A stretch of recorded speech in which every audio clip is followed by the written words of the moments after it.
Välkomna till ett nytt avsnitt av SideBySide. Som ni ser så är jag inte i skogen idag, jag är i stan. Och varför jag är det? Det är ju för att jag ska visa er och mig själv faktiskt ett nytt vapen. Det här har jag inte gjort innan, jag har testat på det. Och jag kan säga så här, jag fastnade lite lätt för det. Men nu så vill jag lära mig på riktigt. Så vi ska ta och träffa Matt Miller som kommer då att visa mig det här vapnet. Och sen så ska vi vidare in här i Gamla stan för att möta upp en annan som ska då göra en mer anpassad för mig och mina framtida jakter. För nu är det dags att börja träna. Nu börjar vi.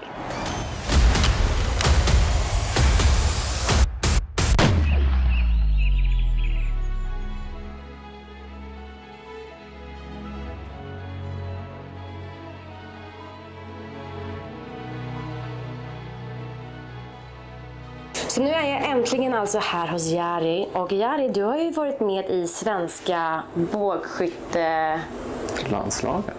Landslaget. Det är ju lite häftigt. Det är bra. Ja. Det är bra. Så att Jari vet verkligen vad han ska göra här när det kommer till att anpassa min pilbåge till mig. Jag har fått den bästa hjälpen som man kan tänka sig. Och såklart Matt. Då ska vi ta och alltså mäta ut min draglängd antar jag. Mäta upp och sen så ska Jari ta och hjälpa mig med att anpassa min pilbåge åt mig. Så att jag kan börja träna lite mer. För det är väl någonting som man måste göra. Träna är bra. Träna är bra. Så står det så här. Och så vinklar du händerna så här. Ska vi se så längsta fingret där borta. Och så har vi 1,64 och en halv. 1,64 och en halv. En halv. Då tar vi 1,64 5 delat till 2,5 delat till 2,54. Då har vi 25, jag tror 26. 26, I think it's gonna be. Men det är bara en start, sen får vi se liksom hur det... Sen därefter när man har ställt in så kanske man får ta och anpassa lite. Ja, så får man se hur det känns då. För dig. Spännande. Du jobbar med just pilbågar. Ja. Hur länge har du gjort det? Oj, jättelänge. Jättelänge, så du vet vad du gör? Ja, bra. Då känner du mig säker. Jag hoppas. Ja. För mig är det här helt nytt. Så att jag kommer följa dig i minsta steg. Du får säga vad jag ska göra om det är något mer. Du får gärna förklara för mig så att jag lär mig. Nu ska vi då ställa in kammarna här. Så nu är den lite lång här. Så vi ska hamna på 26 här. Okej. It's important to know, like, one main difference between a rifle and a bow is that a bow is customized to the individual person. You can sort of shoot them still if you pick them up, but like you just saw that we're measuring Maddie's draw length, and that's the distance between, you know, the front, where you're holding the riser, to where your releases, and that gap is different for everybody. And it's important to get that correct because if you don't, have really bad technique, which will obviously affect your accuracy. So yeah, in short, rifles you can basically pick up just about any ones and shoot pretty good. A bow doesn't always work like that.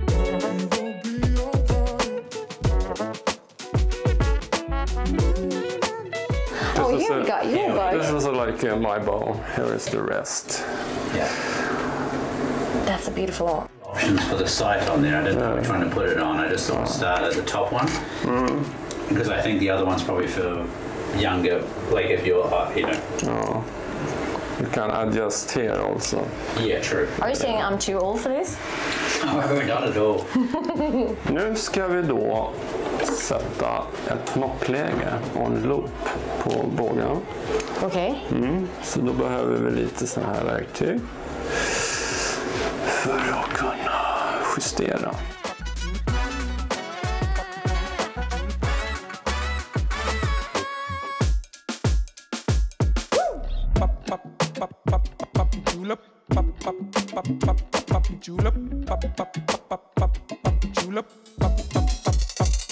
Okej, så att nu är den här helt balanserad kan man säga. Ja, precis. Så här vill man egentligen att den ska vara när jag lägger an. Och avlossar. Nu ska vi sätta ett knoppläge över och under och sen en loop.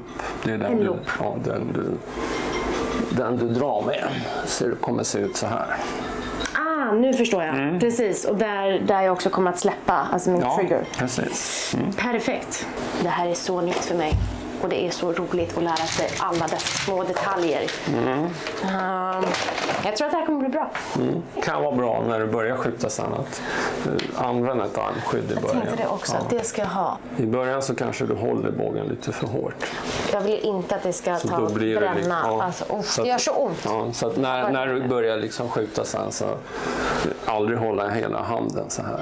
Nej, bara... Tumme, pekfinger, de här använder inte jag ens. Då får du lite vinkel här. Just det. Jättebra. Ja, jag kommer få lära mig en hel del, känner jag.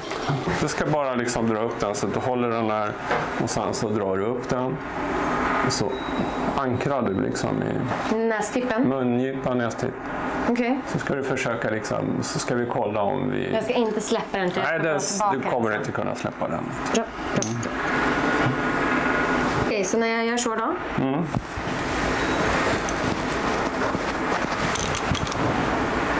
En till. Din axel gick gled för en vecka sedan.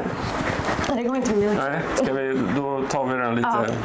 I'm sorry, my shoulder. I was shooting with 460 Weatherby Magnum, and my shoulder doesn't work since then.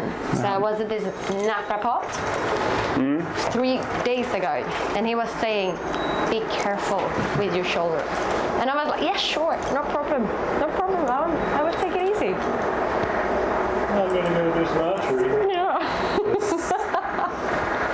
Nu ska vi sätta en pip här. Ja. En pipsight. Ja. Försikte så du siktar med den genom siktet. Då får du en exakt. Just det, precis. Då blir det likadant varje gång. Och då är det den där lilla jäveln. prylen där. Man måste ju ha en bågpress för att liksom kunna jobba med kompanbågarna.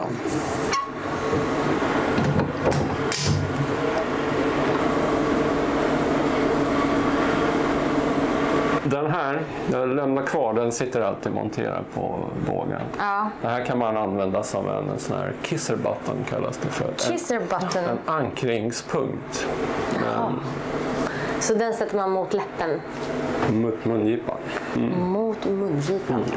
Om du vill föredra. Men det är bra, en liten vägvisning. Ja, hörni, nu har jag alltså fått den bästa hjälpen som man kan tänka sig att få. Jag har fått min båge anpassad till mig. Jari, tusen tack för att jag fick komma hit. Det är roligt att ha det här. Tack. Men det här med pilbåge, som ni ser så är det massa detaljer som man behöver tänka på. Så att jag kommer komma tillbaka hit till dig. Vi kanske kommer skjuta en dag tillsammans. Ja, det vore jättekul. Ja. Och du har ju varit med i massa tävlingar också sen innan. Vad var det? VM och EM är ett speciellt 3D-skytte, det är såna jaktskytte. Kanske.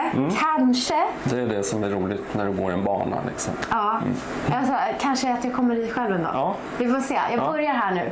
Imorgon så kommer jag gå med att åka ut och träffa Patric och Arvid. Så att vi kommer att då börja vår träning där och då.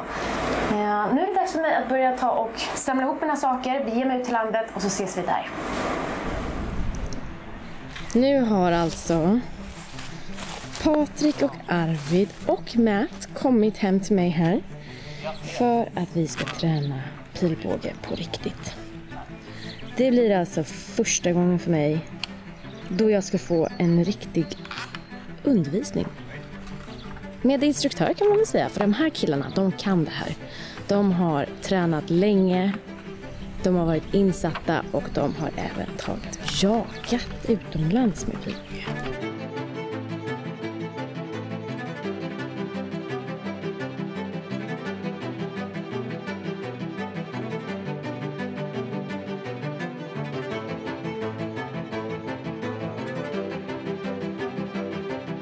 Okej Arvid, nu ska jag alltså få träna med dig idag. Jajamän. Hur känns det då? Känns det som att du kan... Det kommer bli jättekul. Ja, det känns kul. Ja, bra, för jag är nervös. Nej då. Nej, det kommer gå bra. Det kommer gå hur bra som helst där. Ja. Men man måste göra såna här övningar som Arvid gör nu. It's good to warm your shoulders up, really good.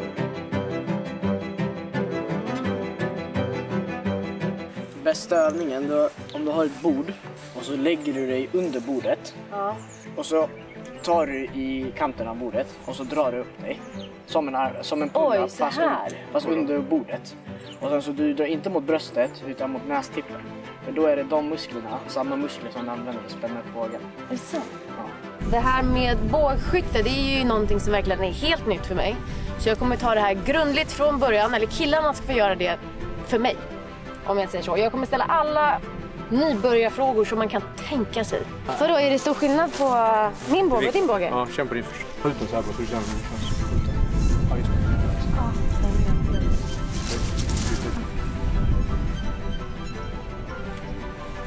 Oj, den är typ väldigt framtung. Ja, exakt. Den är jättetung. Varför är det så tung för? Den var lite, varför är den så framtung för?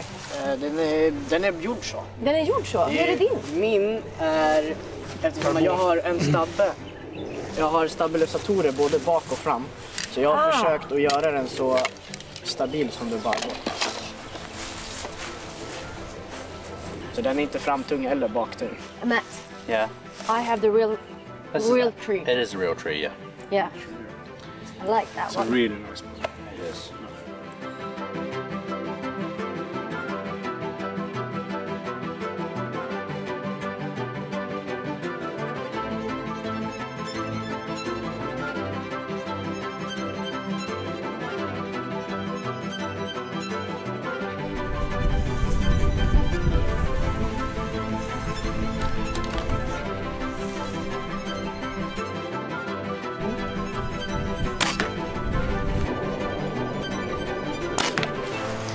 Men Arvid, hur länge har du hållit på med pilbåge?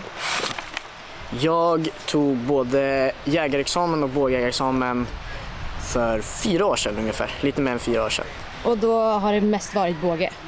Ja. Ja. Det var någonting i bågjakt som jag bara blev kär i. Som jag tyckte det blev bara mycket. Jag tyckte det var en hel. Det var din grej? Det var min grej. Det var en annan typ av jaktform som jag bara blev kär i helt enkelt. Ja, gud vad roligt. Ja, jag kommer ju fastna lika hårt som dig tänkte jag säga. Men det här är början på någonting som jag tycker är väldigt intressant. Och så här duktig vill jag också bli. Nu ska vi se till att jag blir, inte idag kanske, men en längre tid framöver. You might have noticed, I guess, the first part of the arrow is that there's a off vein, an off-color one. It's called the cock vein, and so that on most bow configurations is always straight up. So when you're clipping it in, Yes. like in here, I've got my reed one facing up, and that's so it helps with the clearance once the rest drops away. If you have it the other way around, I'll just spin it around quickly, then it's gonna hit the, well, it's more likely to hit the arrow rest. Oh, I see. Yeah. I see. Yeah. It stands, it's saying 400 on mine and 300 on yours. Yeah. Why is that? Yeah, so we'll go into the arrows a little bit more later, but this is basically how stiff the arrow is. Okay. Okay, and so either the more weight you have on the end of Yes. them, or the more powerful your bow is, the stiffer you need the spine of the arrow to be. Otherwise, it just ends up looking like spaghetti going off down your bow. If there's too much weight behind it, then the arrow, like you don't transfer the weight properly into the arrow, it doesn't fly straight. Okay. Yeah. So to know. that's the first stage, because you never draw a bow back without an arrow in it. Yeah, okay. Yeah, unless you have like a safety release like we used in the shop yesterday, where you can't shoot. Exactly. Yeah, that's the first step, because basically there's so much power and force in the bow. If you release the bow without an arrow in it, there's nowhere for that pressure to go apart from into the limbs and stuff, and the bow will often do bad things. Oh, yeah. okay. So I don't want to do that. no, that's No. it. Yeah. So this is one, what do you call this? That's called a release. You don't really shoot an arrow, you release it. That's the proper term. Exactly, okay. Yeah. And so there's, again, a bunch of different types of these. So this is a trigger as well, in another way Correct. of saying. Yeah, it is. Because I'm used to the rifle. Yeah, exactly, yeah. So, okay, let's try that. We'll start with that. We can always adjust it.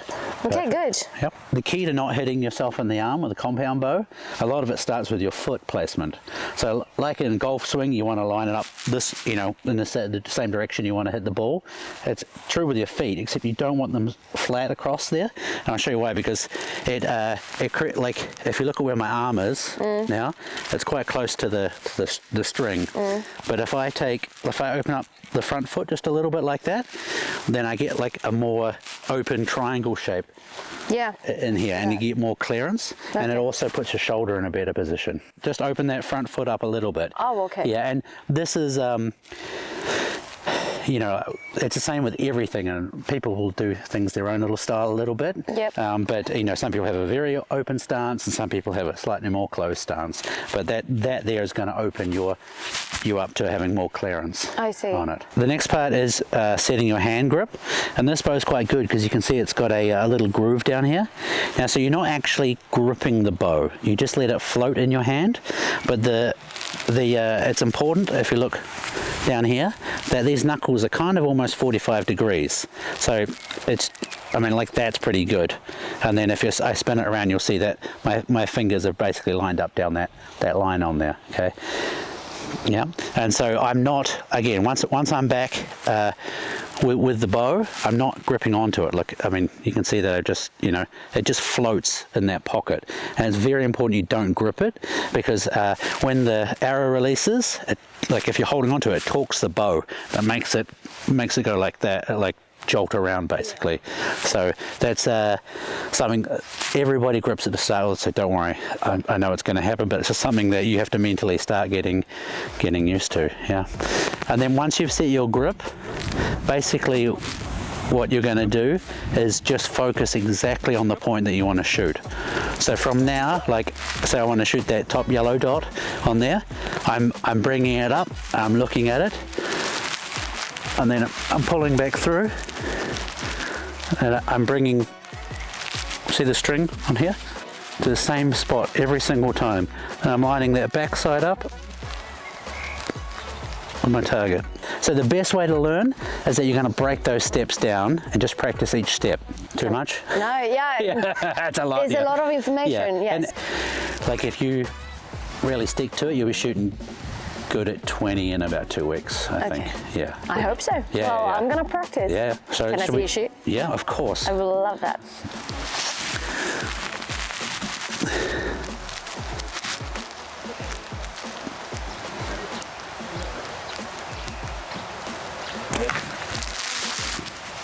Where did it go? Right in the middle. right in the bullseye. Bullseye. Ja. Det känns bra, det känns kul. Men det är lite svårt. Jag har ju skadat axeln på min vänstersida, så jag har väldigt, väldigt svårt. Och sen är jag nog inte stark nog för att kunna dra upp dem hela vägen själv.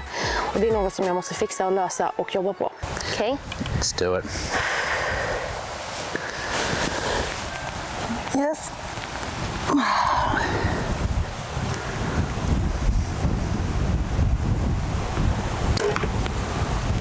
Oh my goodness. That was right on spot. Det är ett annorlunda vapen. 110% helt annorlunda. Det är därför också jag tycker det är så roligt. Just det här med skillnaden av olika vapen. Det är någonting som jag gör. Jag tycker det är roligt att skjuta pistol. Jag tycker det är väldigt kul med hagel och med kula. Och det här med att skjuta pilbåge för mig, det här blir ju en utmaning och ett nytt mål. Så det är därför jag också vill testa det. Samt att när jag var i Sydafrika så fick jag ju skjuta med en armborst. Det är ju ett helt annat vapen än en pilbåge också.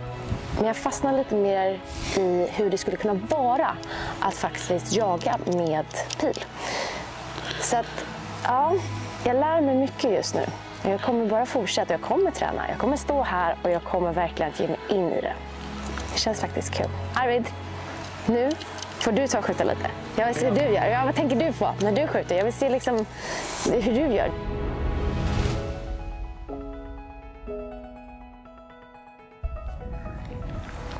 Nu kommer Putte in här. Ska visa hur man gör. It's kind of smaka first time.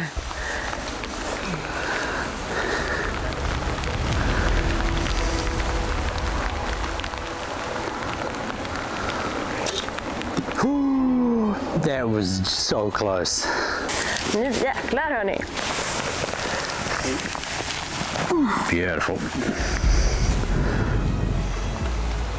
Squeeze through.